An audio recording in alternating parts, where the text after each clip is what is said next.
was everything that I'd hoped it would be. It was dark. There were scantily clad women running around, waitresses. There was a sense of danger. A crazy place. Everything was just crazy. It was heaven. It really was. To me, it was the most exciting place I had ever been in my life. There were people there that were like me.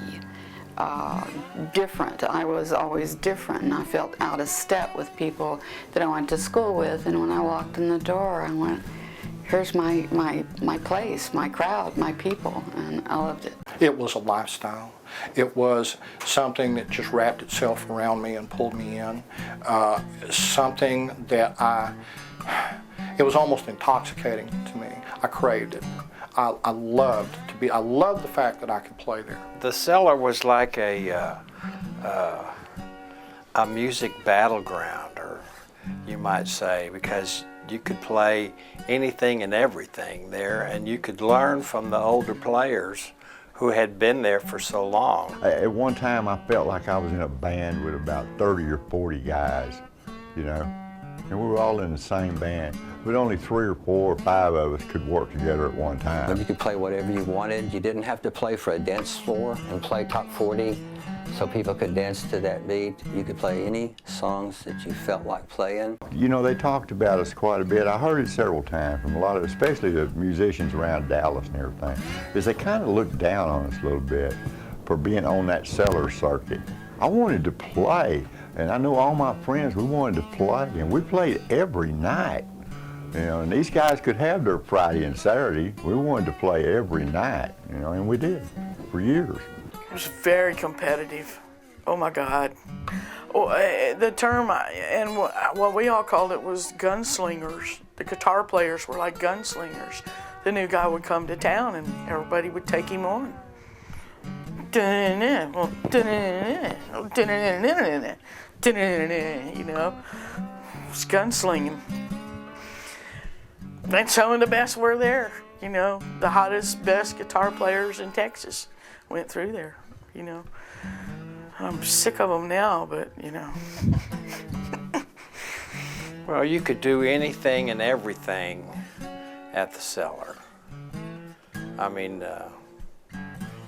whatever you think went on, did. We lived for strange.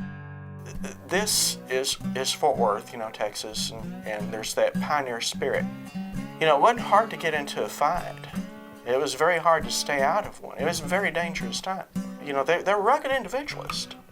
You know, that true American spirit, in my opinion. We, the musicians and the people, were changing rapidly. We changed from greasers to long hairs. We changed from popping pills to smoking dope. You know, we were in the middle of that upheaval and change in that static Cellar atmosphere. The change took place through the Cellar, but the Cellar didn't change. Some of the people that were there at the very beginning were the beatniks. They were kind of wild as far as their generation. Well, the Cellar just, you know, it continued to progress, and it would get publicity just from the antics and things that the owner would do and stir up. One winter, it was cold, my God, it was cold. And it was probably around 12, 14 degrees. He decided to get a bunch of him and some of the beatnik guys that hung around there. Went to Trinity Park there off of 7th Street, right near Montgomery Wards. And they went down to the duck pond and they built a fire. It looked like that they had captured and killed these ducks that were in, you know, all the ways around the pond. But what we had were chickens that had not been feathered yet. And so we're out there, feathers are flying everywhere, you know, and somebody, I don't know who it was, called the police. Those beatniks are down there in Trinity Park cooking the ducks. The next day it's in the paper, you know, beatniks cooking ducks in Trinity Park. My generation, we were teenagers. We were wild and ready to bust loose, rebels. Every generation has the rebel factor. There was a lot of people that probably wouldn't have tried to do things that they did if they hadn't had that freedom. And the Cellar allowed that. whatever happens to you in your 20s is the most important thing that's going to happen to you in your life. You know, I mean, that's what you'll take to your old age if you have one. It was naughty back then. You know, it was the beginning of the end of the innocence. You know, it was quite naughty. And yeah, I can't tell you how many millions of people, not millions, thousands of people come up to me all the time about the Cellar and go, oh man, we used to sneak out and go sneak in up there, you know. Everybody would sneak out and go to the Cellar when they were 16, 17, because it was happening. In the 60s, there were two kinds of places. One was like the hippie flower, you know, love and peace thing. The other was kind of the old down and out dirty blues kind of joint, and the Cellar was that place. I don't know. I spent 7.5 years going to the Cellar, and I still don't know what the draw was, why I couldn't leave it, and why it meant so much to me. The Cellar was a lot of things to a lot of people, and a lot of them very different. You know, to me, the Cellar was just all about being able to play the music we wanted to play. It was like going to school. I have to say it's where I got a lot of my early inspiration from. Was the musicians there were just so great. The music was great. Some of the best musicians I have ever known or will ever know came from there. And that's the beauty of the Cellar. It's the quality of the music. And just, it's kind of like the Cavern was to the Beatles. It's just, it was a magical place, but also a scary place. I would be a different person today had I not gone through the Cellar, I'm sure.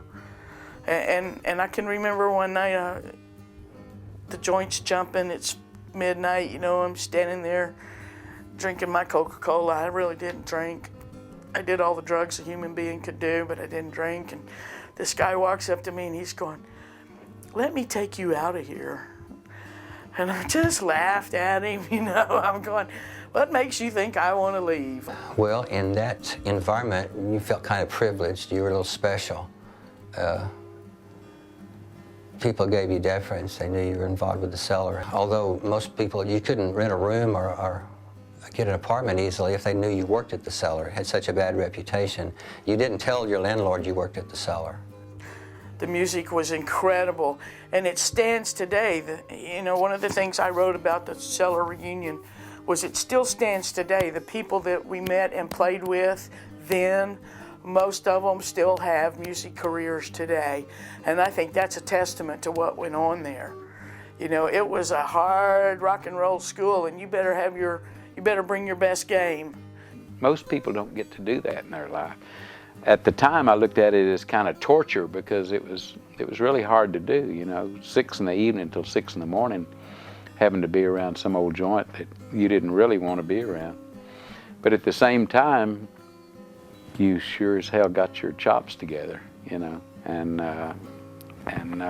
that helped me all through my life. And when I started writing songs, it gave me an insight into, well, things just don't come out of the blue. You have to work on them.